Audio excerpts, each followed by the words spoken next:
ఈరోజు రాష్ట్రంలో ఎక్కడ చూసినా కూడా మహిళలపైన దాడులు అనేటివి మరి విపరీతంగా జరుగుతున్నాయి.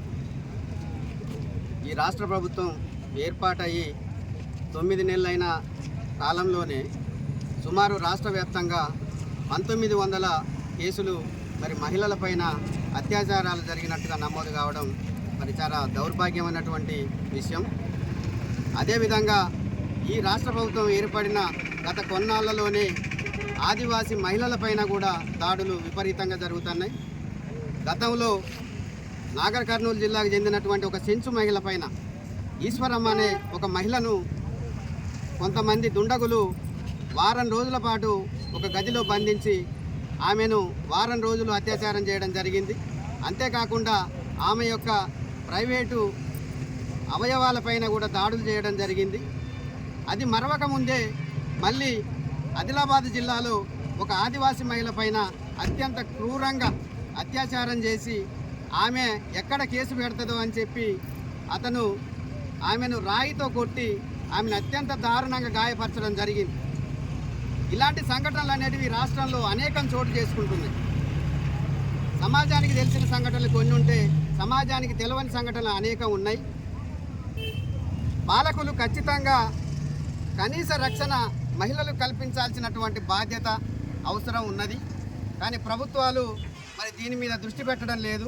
వాళ్ళు ఎంతసేపు రాజకీయాల వైపు చూస్తారో తప్పించి ఈరోజు ఈ దేశ మూలవాసులైనటువంటి ఆదివాసులపైనే దాడులు జరుగుతున్నాయి.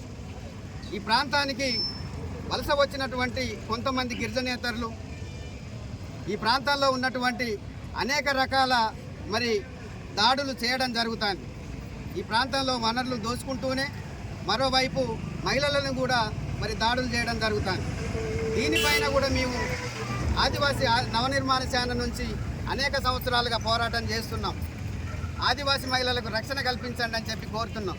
ఈరోజు ఎక్కడ చూసినా కూడా దాడులు అనేటివి చోటు చేసుకుంటున్నాయి.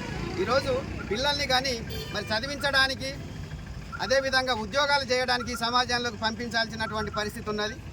అలాంటి పరిస్థితుల్లో తమ పిల్లల్ని చదివించడానికో లేకపోతే ఉద్యోగాలు చేయడానికో పంపించినట్లయితే కనీస రక్షణ లేదని చెప్పి ఈరోజు తల్లిదండ్రులు మరి బయటికి పంపినటువంటి పరిస్థితి ఏర్పడ్డది. చాలామంది ఆడపిల్లల్ని ఈ చదివించని పరిస్థితి ఉన్నది. చదివించిన ఉద్యోగాలు చేపించలేని దుస్థితి ఉన్నది. కాబట్టి రాష్ట్ర ప్రభుత్వం మహిళలకు రక్షణ కల్పించాలి. ఎవరైతే ఆదిలాబాద్ జిల్లాలో ఉన్నటువంటి ఆదివాసీ మహిళ పైన దాడి చేసి అత్యంత క్రూరంగా అత్యాచారం చేసినటువంటి వాడిని కఠినంగా శిక్షించాలని చెప్పేసి ఈరోజు వాజేడు వెంకటాపురం మండలాలకు చెందినటువంటి ఆదివాసీ మహిళలంతా కూడా ఆదివాసీ నవనిర్మాణ సేన ఆధ్వర్యంలో మరి ధర్నా చేయడం జరిగింది. ఖచ్చితంగా అతన్ని శిక్షించాలని చెప్పి ఈ సందర్భంగా ఈరోజు ఈ మహిళలంతా కూడా బలంగా కోరుకుంటున్నారు.